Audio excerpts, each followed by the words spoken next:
Social media.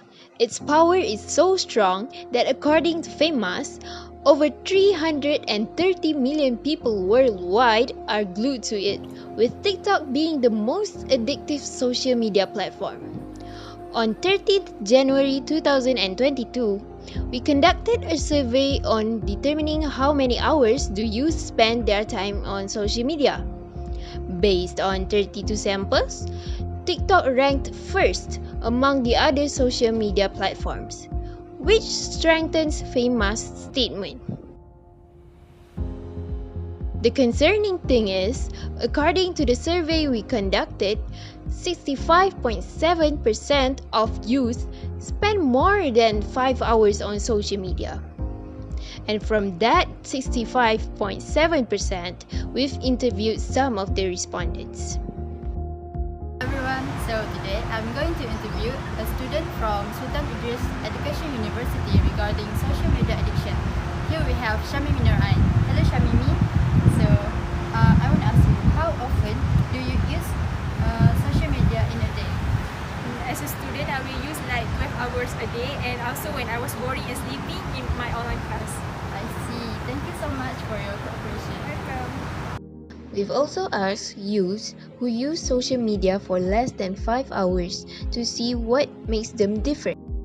Good afternoon, I'm Wei-Jun. Usually I spend 3 hours on social media platform and I scroll through Instagram, Facebook and Twitter. And most of the content I watch are about programming, coding and science, and sometimes meme, which is a funny post.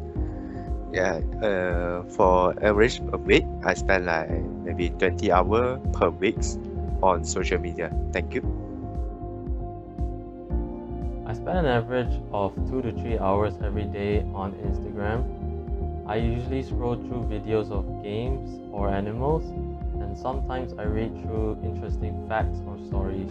This leads us to a conclusion that social media addicts usually use them for entertainment purposes only, while the youths who aren't prefer to use it for honing or finding a new skill. According to addictioncenter.com, social media addiction is a behavioral addiction that is characterized as being overly concerned about social media, driven by an uncontrollable urge to log on or to use social media, and devoting so much time and effort to social media that it impairs other important life areas. Based on the survey, we could prove the definition above when we do some mathematics by subtracting 7 hours, which is their estimated sleep time, and subtracting the compulsory time for them to spend on such as classes, which leaves only 10 to 20% of their day to fulfill their duties as a child or student. Therefore, another survey was conducted to parents and some symptoms were shown by their children. 16.7% of parents noticed that their child is a social media addict and would compare themselves with the people they see online. Peer pressure of living the best life may amplify the need to go by the rules set by society, which may lead one to always be on their toes to follow the latest trends. Negative peer pressure and the desire to unnecessarily compare everything with people they deem successful on social media may cause additional stress, which would usually lead to high blood pressure. In addition to that, 75% of parents agree that their children check their phones frequently, which may cause dryness of the eyes to the social media addict because too much screen time would reduce the amount of time a user blinks on an average. Moreover, a back posture during usage would also lead to back pain.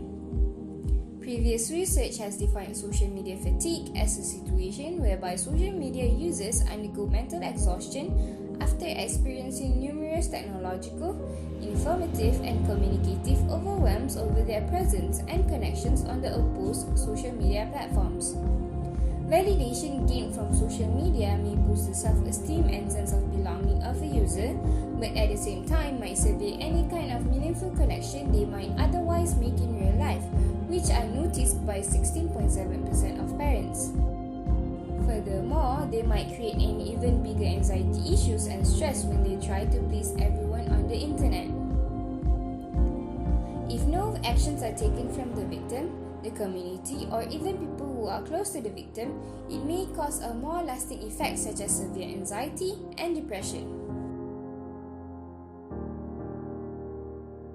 Completely healing someone who has social media addiction is impossible, but with constant help and support, it is possible for them to wish for and take the first step to change. They could start with putting down their gadgets more frequently. For example, not bringing it to places such as toilets, showers, or while doing small tasks.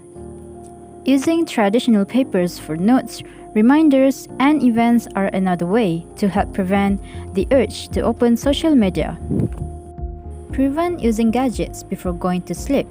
This includes using phones as alarm and clock.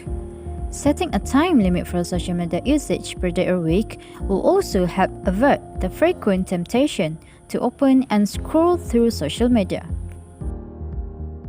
Other than that, turning off personal phone during work, as well as during school, meals, and recreational activities could also help since it can prevent you from getting distracted continuously. Furthermore, spending more time with family and friends outside of the internet, as well as taking on a new hobby that does not require the use of a phone or any other gadget, could deem to be useful too.